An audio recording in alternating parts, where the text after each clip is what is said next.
कि परमेश्वर जो कुछ हम सीखें वो हमारी जिंदगी में बड़ा फल आए। प्रार्थना करो। सर्वशक्तिमान पिता परमेश्वर, मैं आपका दास हूं, ये तेरे लोग हैं खुदा, और निश्चय खुदाबंद इनके मनों को आप खोल रहे हो, मन की आंखें खोल रहे हो, इन्हें बुद्धि दे रहे हो, समझ दे रहे हो परमेश्वर, ताकि आज का वचन जो परमेश्वर मेरे मुख को आप इस्तेमाल करने वाले हो, ताकि खुदाबंद इनकी जिंदगी बचे या आगे बढ़े, क्योंकि तेरा वचन हमारे लिए जीवन है, मार्ग है, रास्ता है, आशीष है, बरकत है। खुदाबंद निश्चय आज तेरी दया इन पर काम कर चुकी है। अंधकार की शक्तियां आज का वचन चुरा ना पाए। तेरी सामर, तेरा हाथ इन लोगों की ओर बढ़ जाए और खुदा ये ब्लेस हो जाए, आशीष पाए, बरकत पाए। आमेन, हालेलुया। तो हमारे पास बहुत लंबा टाइम नहीं है आज वचन सुनने का, क्योंकि जितना मैंने वचन ये जो मैं सिखा रहा था, कई चीजें ये भी वचन ही था। जब से मैं पुल पर आकर खड़ा हूं और जितनी भी चीजें मैं समझा रहा था आपको बातें, उनमें बहुत सारे पॉइंट थे। आप दोबारा भी सुन सकते हो घर जाकर, ताकि उन्हें अपने जीवन में उन वचनों को, बातों को रख सको। ठीक है। तो अभी मैं आप लोगों को एक सबसे पहले वचन पढ़ाना चाहता हूं यूहन्ना की बुक से। ठीक है। एक वचन पढ़ाकर उसके बाद हम बात स्टार्ट करेंगे। यह वचन हमें मिलेगा चैप्टर 20 में, यूहन्ना सुसमाचार की बुक, उसका चैप्टर 20 अध्याय, और पंजाबी में भी यूहन्ना ही बोलते हैं इसको। 30 और 31 वचन पढ़ेंगे हम। क्या लिखा यहां पर? यीशु ने और भी बहुत से चिन्ह चेलों के सामने दिखाए, जो इस पुस्तक में लिखे नहीं गए, परंतु ये इसलिए लिखे गए कि तुम विश्वास करो कि यीशु ही परमेश्वर का पुत्र मसीह है, और विश्वास करके उसके नाम से जीवन पाओ। हालेलुया। कितने लोगों को बात समझ आ रही है? ठीक है। अब आप लोगों को ये वचन के बाद यहां ये जो वचन है, यहां हमें क्या समझा रहा है? अन्ना बाइबल में लिखा बहुत सारे यीशु मसीह ने और भी काम किए थे जो सारे नहीं लिखे गए। ठीक है। और जो लिखे गए वो इसलिए थे ताकि हम क्या करें? विश्वास करें। और किसको जाने? यीशु मसीह को। ठीक है। लेकिन और यीशु के नाम पर विश्वास करें। यीशु का नाम अकेला नाम, या नाम का मतलब क्या होता है बाइबल में? ना जैसे ये शब्द को आप यूनानी ओरिजिनल बाइबल में चेक करोगे, इस नाम शब्द को, तो क्या लिखा होगा वहां? अनोमा। बोलो। तो अनोमा का मतलब क्या होता है? करैक्टर। हालेलुया। मतलब यीशु मसीह का करैक्टर। यीशु मसीह कौन था, क्या था, उसने क्या किया, ये पहचान, परमेश्वर की पहचान, यीशु मसीह की पहचान, ये हमारे लिए जीवन है। हालेलुया। क्या है हमारे लिए? ये जीवन है, जीवन। और अगर हमारे जीवन में ये पहचान नहीं है, समझ नहीं है, तो कभी भी दुष्ट आपके जीवन में काम करेगा। जैसे एक मिनट में किसी ने समझाया और वहां चले गए किसी और जगह। प्रभु है तो चर्च ही अपना ही लोगों का, लेकिन जो परमेश्वर की इच्छा थी वो बदल गई। कितने हालातों में चले गए। 1.5 लाख रुपया खर्च कर दिया। काफी पैसे होते 1.5 लाख। बोलो, होते हैं नहीं? थोड़े नहीं होते। इतने पैसे वेस्ट हो गए, क्या फायदा हुआ जाने का? इधर कई लोग और भी बैठे होंगे जिन्होंने ऐसी मिस्टेक्स की होगी, और उसके बाद कई तरह की मुश्किलात में फंस गए होंगे। आपको जो यहाँ से मिलता है ना शिक्षा, वो आपको कभी नेगेटिव नहीं होने देंगी, और आपके जीवन में कभी भी परमेश्वर के जो लॉ है वो गड़बड़ नहीं होंगे हमारी शिक्षा से। क्योंकि जब हमारे जीवन में लॉ गड़बड़ होते हैं तब भी नुकसान होता है। आप जानते हो, जब आप पुराना नियम पढ़ोगे, इजराइलियों का इतिहास पढ़ोगे, तो इजराइलियों को परमेश्वर ने उस समय एक ऐसे लॉ दिए, कानून दिए, जिन्हें मोसेस लॉ भी बोलते हैं, मूसा के द्वारा व्यवस्था ऐसे बोलते हैं। लेकिन वो जीवन की चीज नहीं थी, लेकिन परमेश्वर ने बताया था करो, क्योंकि जो परमेश्वर कहेगा उसमें भला है। लेकिन वो लोग उस व्यवस्था से भी आगे पीछे रहते थे, इतने आगे पीछे हो जाते थे। सोचो, उनका जीवन पढ़कर देखो, पुराने नियम है ना। हमने वो अपनी आंखों, हम तो सिर्फ हीलिंग्स देखते हैं, बोलो, हम लोग सिर्फ क्या देखते हैं, प्रूफ के तौर में हीलिंग, चमत्कार विद प्रूफ, है ना। जैसे एक्सरे, पहले हालात क्या था, जैसे अभी ये गवाही में कैसे मर रहे थे 3-4 महीनों से, कैसे पेट फुला था, एक दिन में 10-10 बार रोटियां खाना, दुष्ट का काम करना, डॉक्टरों को समझना ना, इतना हालात, 30-35 हज़ार खर्चा आ गया, और भी आता। अगर भटक जाते तो पता नहीं कहाँ कहाँ बाबाओं में जाते, वो कितने पैसे लेते, चाहे सालों तक धक्के खाते, लेकिन सही टाइम पर ये इधर आ गए, है ना। ये प्रूफ था हमारे सामने कि परमेश्वर का काम वो जीवित है। उसके नाम से, विश्वास से, प्रार्थना करने से, बोलने से, हुक्म देने से बीमारियां जा रही है। हमने अपनी आंखों से दोनों प्रूफ देख लिए। जब पहली बार आए, ले हैंड करते, प्रार्थना करते, और दूसरी बात टेस्ट लेकर आए और बिल्कुल नॉर्मल बहन है, मुंह चेहरा अच्छा है, एकदम से सही है, ठीक है। लेकिन अभी हो सकता है, परमेश्वर तो हील करता है, लेकिन कई बार कई लोगों को कभी कभी, जैसे 100 में 1-2 लोगों को दोबारा हालात आ जाते हैं। लेकिन डरने की जरूरत नहीं है, कुछ भी नहीं है वो हालात, हालेलुया, बिल्कुल भी डरने की जरूरत नहीं। तुम जिंदा खुदा के पास आए हो, जिसने दुनिया रची है, जिसने पहले एक सॉन्ग है ना, जो इथों तक लेके आया आगे भी लेके जावेगा। अगर मैं यहां तक मिनिस्ट्री करके आया हूं यहां तक, तो मेरा विश्वास मैं बहुत आगे तक मिनिस्ट्री करूंगा, ठीक है। ये कौन सी कुर्सी लगा दी आपने आज, सराहना भी रखो इसके पीछे, अपनी मर्जी ना किया करो। सुनो इधर देखो ध्यान से। तो अभी ये बात आपको पकड़नी है, ठीक है।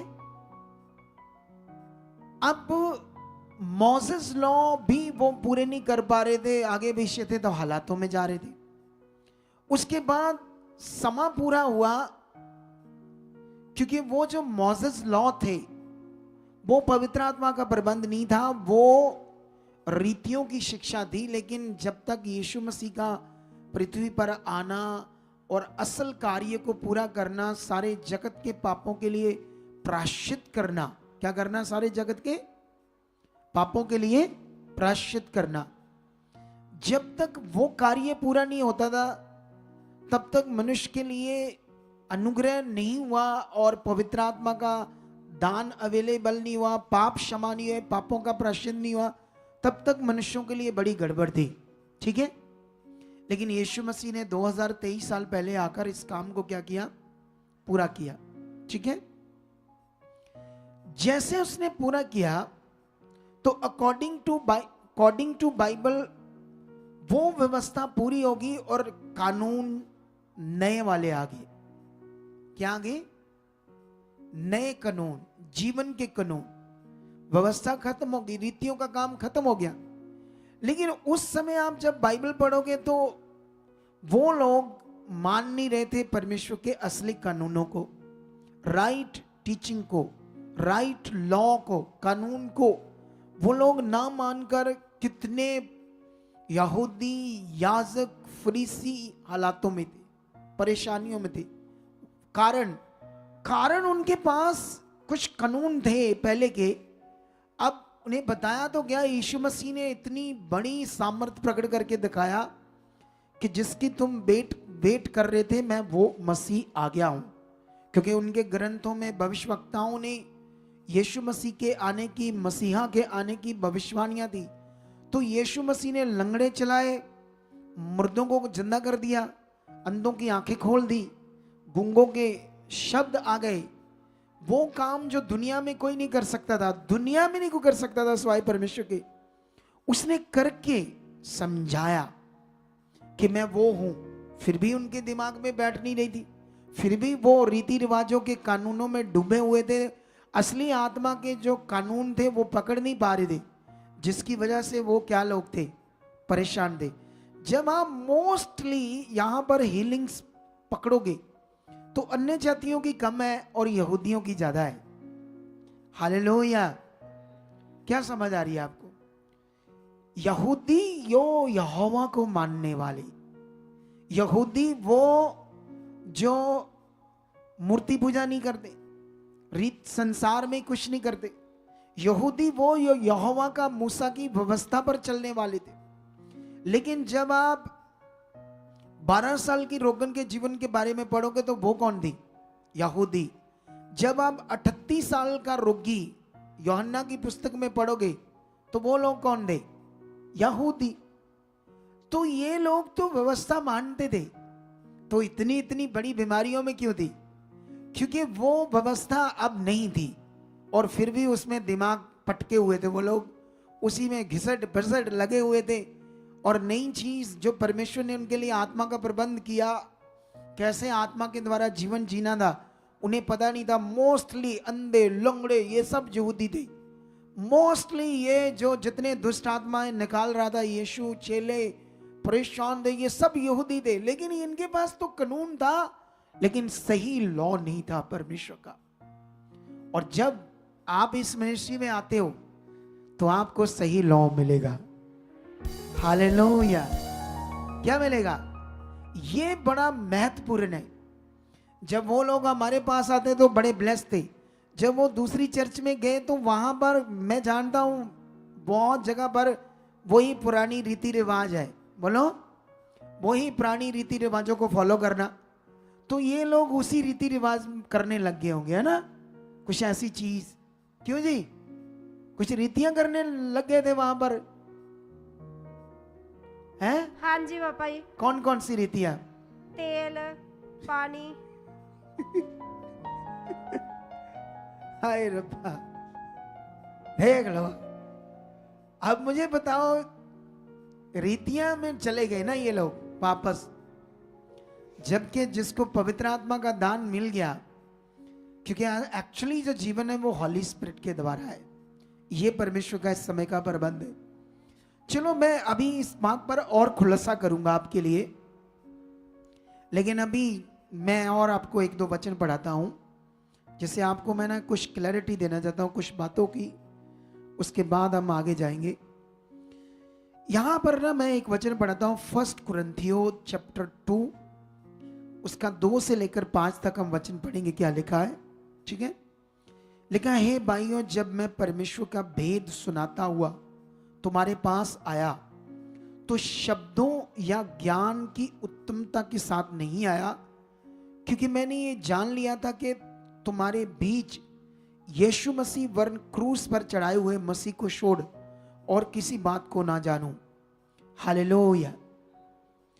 तो ये सीखो, अभी आप ध्यान दो, क्योंकि अभी ये जो वचन है, प्रेरित पौल कहता है कुरिन्थियस के लोगों को, उस समय की कलीसिया को, वो कहता है कि ऐसा नहीं, मैं कुछ ऐसे शब्द, ऐसा कोई ज्ञान और उनकी उत्तमता के साथ तुम्हारे बीच में आया हूं। मैं तो बस आया हूं उस बात के लिए जो यीशु मसीह हमारे लिए क्या चढ़ा, क्रूस पर। बोलो हालेलुया। तुम्हें ये जो परमेश्वर का कार्य है, ये जो परमेश्वर का बहुत बड़ा अनुग्रह है, यीशु का आना, क्रॉस पर चढ़ना, पवित्र लहू बहाना, कोड़े खाना, फिर मुर्दों में से जिंदा होना, ये तुम्हारे अंदर ना अच्छे से बैठना चाहिए ये विषय। क्योंकि ये बैठ गया तो ये पहचान है, ये जीवन की चीज है। अगर ये तुम्हारे अंदर बैठ गई बात, तो फिर ऐसे इन लोगों ने रीति रिवाजों को पकड़ लिया, फिर ये जरूरत नहीं है। हालेलुया। आपको मेरी बात समझ आ रही कि नहीं आ रही? तो वो कहता तुम्हारे बीच यीशु मसीह वरन क्रूस पर चढ़ाए हुए मसीह को छोड़ और किसी बात को न जानो। किसी ऐसे रीति रिवाजों को, दूसरी तीसरी बातों को, कुछ ऐसा प्रबंध है ना। आगे आगे और भी पढ़ते हैं, फिर आपको समझ आएगी। कहता मैं निर्बलता और भय के साथ और बहुत थरथराता हुआ तुम्हारे साथ रहा, और मेरे वचन और मेरे प्रचार में ज्ञान की लुभाने वाली बातें नहीं, परंतु आत्मा और सामर्थ का प्रभाव था। मतलब मैं परमेश्वर का डर रखकर, कि मैं ऐसा नहीं मैं अपनी बुद्धि से कुछ ऐसा करूं, तुम्हें ऐसा सिखाऊं या ऐसी रीति रिवाज बताऊं। कहता मैं इतना डर कर भय के समान तुम्हारे बीच में रहा कि कहीं तुम्हारी जिंदगी के साथ कोई खिलवाड़ ना हो जाए, मेरी बुद्धि के कारण, मेरी अपनी इच्छा के कारण तुम्हारा नुकसान ना जाए। इसलिए मैं बड़ी निर्बलता से, डर के साथ, भय के साथ तुम्हारे बीच, तुम्हारे साथ रहा, कि परमेश्वर मुझे देख रहा है जिसने मुझे चुना, खड़ा किया है, ताकि मैं तुम्हारे बीच में वही कार्य करूं, वो पवित्र बीज को बोऊं, तुम्हें समझाऊं सत्य को, सच्चाई को, तुम्हें सही परमेश्वर के साथ चलाऊं। और कहता मेरे प्रचार में है ना, मनुष्यों को छलने वाली वो बातें, ज्ञान की लुभाने वाली बातें, जैसे लोगों को गुमराह किया जाता है ना, वो नहीं है। मेरे ज्ञान में तो परमेश्वर की सामर्थ और आत्मा का क्या है? प्रमाण है। Hallelujah, hallelujah. कितने लोगों को बात समझ आ रही है? वो कह रहा है कि मेरे वचन में परमेश्वर की सामर्थ और आत्मा का क्या है? प्रमाण है। क्योंकि इस समय पवित्र आत्मा का प्रबंध है, जिसको तुम लोगों को बड़ा अच्छे से समझना क्या है, जरूरी है। और आगे क्या लिखा है? 5 में लिखा है, इसलिए तुम्हारा विश्वास मनुष्यों के ज्ञान पर नहीं, परंतु परमेश्वर की सामर्थ्य पर हो। क्योंकि मनुष्य भी अपनी ओर से आपको ज्ञान दे सकते हैं, प्रभु के लोग भी दे सकते हैं। प्रभु के लोग अगर 1-2 रीतियां हैं, उससे कई तरह की रीतियां बनाकर तुम्हें ये बता सकते हैं, इससे तुम्हारा भला होगा, इससे तुम्हारा जीवन होगा। वो कहता तुम्हारा विश्वास मनुष्यों के ज्ञान पर नहीं, परमेश्वर की सामर्थ पर होना चाहिए। कौन सी सामर्थ? आपके सामने इस भाई की पत्नी को चंगा किया, वो भाई का हार्ट खराब हो गया, उसकी वो क्या कहते हैं, एक आर्टरीज, हार्ट की एक नाड़ी ब्लॉक हो गई, जो टेस्टों में आ रही थी नाड़ी ब्लॉक, इतना 1.5 लाख लग गया, इतनी एमआरआई, इतने टेस्ट। तो जब हमने परमेश्वर की सामर्थ के द्वारा, ताकत के द्वारा, आत्मा के द्वारा उसको हील किया, टेस्ट नॉर्मल आए। यह है तुम्हारे सामने परमेश्वर की सामर्थ पर विश्वास करना। बाइबल के अंदर यीशु मसीह ने लंगड़ों को चलाया, यीशु मसीह ने अंधों की आंखें खोली, चेलों ने मुर्दों को जिंदा किया, लंगड़ों को चलाया। हमारे जैसे, मेरे जैसे खुदा के दास थे वो। तो किसकी सामर्थ से यह किया गया? इस सामर्थ पर तुमने क्या करना है? विश्वास करना है। वो महासामर्थी परमेश्वर है, वो ताकतवर परमेश्वर है। ऐसे तुम्हारे दिल में परमेश्वर पर भरोसा, परमेश्वर की सामर्थ पर क्या होना चाहिए? विश्वास होना चाहिए। हालेलुया। ये बड़ा विषय आपके लिए, ये ज्ञान बड़े गंभीर है, लेकिन मैं जानता हूं हमारे पास इतना लंबा टाइम नहीं है। मुझे थोड़ा जल्दी आकर और टाइम से आपके साथ कई तरह की टीचिंग देनी चाहिए, ताकि आप बढ़ते जाओ। क्योंकि जब मुझे खुदा ने इतना टीचिंग से ब्लेस किया है, जब मेरे पास इतना बरकत है खुदा की, बाइबल के वचनों की, इतने भेद आत्मा खोलता है मेरे ऊपर, आप सोचते ही रह जाओगे। ठीक है, चलो अभी और इसमें हम टीचिंग पढ़ते हैं, समझते हैं और बातों को। लेकिन यहां से हम शुरू करेंगे। यह वचन है, एक वचन पढ़ेंगे हम इसी का, 1 कुरिन्थियों 1:18। क्या लिखा? क्योंकि क्रूस की कथा नाश होने वालों के लिए मूर्खता है, परंतु हम उद्धार पाने वालों के लिए परमेश्वर की सामर्थ है। हालेलुया। यह बड़ा विषय हमारे लिए, ताकतवर विषय है। संसार के लोगों और यहूदी लोग या आज भी बड़ी दुनिया, जैसे देखो वो जीवित परमेश्वर से उसकी वो उनके दामाद की सांस है ना, सांस को चंगाई मिली, लेकिन ऐसे क्यों दामाद कहता तुम इधर गए तो मैं तुम्हारे साथ रिश्ता छोड़ दूंगा। यही तो शैतान है, यही तो शैतान है लोगों के अंदर गलत चीज डाली हुई पूरी दुनिया में। इसीलिए तो लोग नष्ट हो रहे बीमारियों में और गलत ज्ञानों के बीच में डूबे हुए। कर्म कांड, किस्मत, कर्मों में लिखा वो होना है, कुछ नहीं कर्म किस्मत लिखी खुदा ने। वो प्यार करता है आपसे बहुत ज्यादा और जीवन देगा जब आप विश्वास करोगे। इसलिए आपको बढ़ना होगा आगे, ठीक है। लेकिन यहां पर ये जो पढ़ा गया वचन कि क्रूस की कथा नाश होने वालों के लिए मूर्खता, परंतु हम उद्धार पाने वालों के लिए परमेश्वर की। जितने लोग इस यीशु मसीह का आना, क्रॉस पर चढ़ना, जो यीशु मसीह ने कार्य किया ना, वो कंप्लीट पैकेज है आपके जीवन के लिए। आपको कोई और एफर्ट्स लगाने की जरूरत नहीं है, कोई और मटीरियलिस्ट चीज ऐसे यूज करके तुम सोचो मेरा भला हो जाएगा, किसी भी चीज की जरूरत नहीं। अगर होती तो इधर भी लोग देखो कैसे हील हो रहे, हमें भी वो करना पड़ता।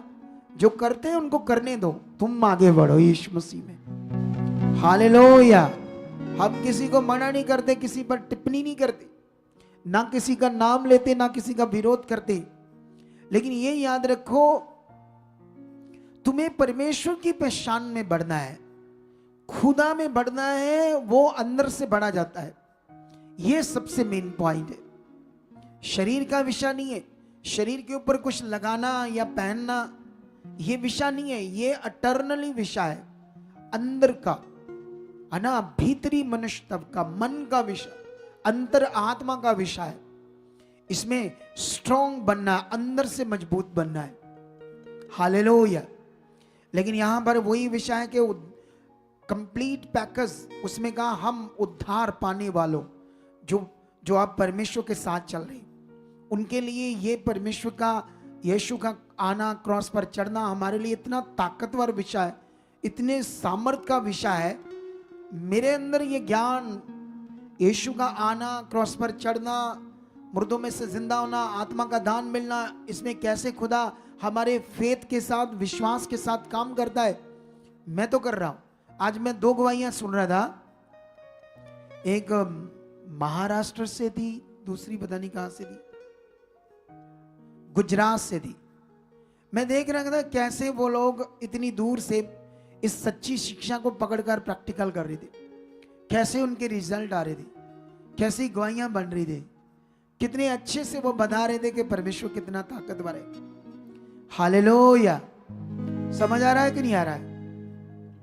तो ये बड़ा विषय आप लोगों की, ये आपको भी करना आ जाएगा। लेकिन हम आगे पढ़ते हैं क्या लिखा है। 20 से लेकर 25 तक लगातार मैं आपके लिए पढ़ूंगा, ठीक है। ये वचन आपके लिए बड़ा जरूरी है पढ़ना।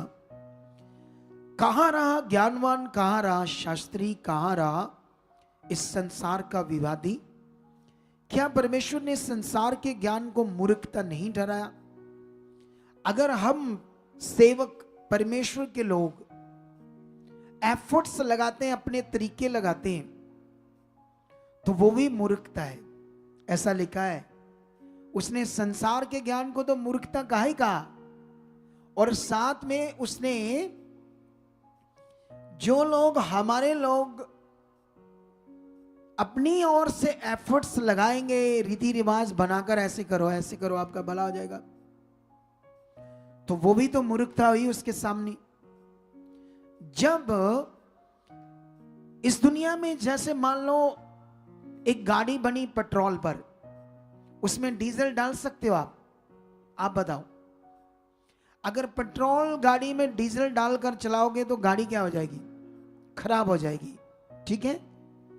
अब पूरी दुनिया में हर एक प्रोडक्ट बना है, कोई ना कोई इलेक्ट्रॉनिक्स, वो किससे चलना है ना, वो पेट्रोल वाला है, वो क्या है, वो बैटरी वाला है, इलेक्ट्रिक है, उसमें कौन सा ऑयल डलता है ना, कैसी कैसी चीजें, सब एक सिस्टमेटिक है। दूसरी चीज लगाओगे तो वो क्या हो जाएगी? खराब हो जाएगी। परमेश्वर ने अपने वर्ड को जैसे दिया, वचन को, उसका वही मतबल है। उसका दूसरा मतबल बनाओगे तो आपका नुकसान, या दूसरा मतबल किसी का बनाया हुआ पकड़ कर करोगे तब भी आपका नुकसान। तो इसीलिए हमें यह समझना बड़ा जरूरी है कि खुदा क्या कह रहा है, उसका वर्ड क्या कह रहा है। उसने कहा संसार के ज्ञान को क्या उसने मूर्खता नहीं ठहराया? क्योंकि जब परमेश्वर के ज्ञान के अनुसार संसार ने ज्ञान से परमेश्वर को ना जाना, अना इस दुनिया में अब वो उनका दिमाग क्यों इनसे झगड़ा कर रहा था? क्योंकि उसके पास एक ज्ञान था गलत, जिसकी वजह से वो ये कह रहा था ये धर्म बदल देते, ये ऐसा ज्ञान, पता नहीं और भी कोई ज्ञान। वही बात हो रही है यहां पर कि संसार ने परमेश्वर के ज्ञान के अनुसार ज्ञान से परमेश्वर को न जाना। मतलब उनके पास एक ज्ञान होने की वजह से उन्होंने परमेश्वर के ज्ञान के अनुसार इसलिए परमेश्वर को नहीं जाना क्योंकि उनके पास कोई ज्ञान था। तो ये परमेश्वर क्यों वचन दे रहे हैं? हमारी नॉलेज के लिए, आगे बढ़ने के लिए और रूहों को जीतने के लिए। मैंने 2 लोगों की हीलिंग के बाद क्यों कहा तुम्हारा चढ़ावा क्या है? जाओ लोगों में सुसमाचार दो। कितने बैठे हैं यहां? इतने बैठे हुए लोगों में कुछ लोग हाथ खड़ा कर रहे थे और बाकी लोग जाते ही नहीं, परमेश्वर के लिए जीते ही नहीं। अगर तुम जाओगे, हॉली स्पिरिट तुम्हारा मदद करेगा, तुम्हें अगुवाई करेगा।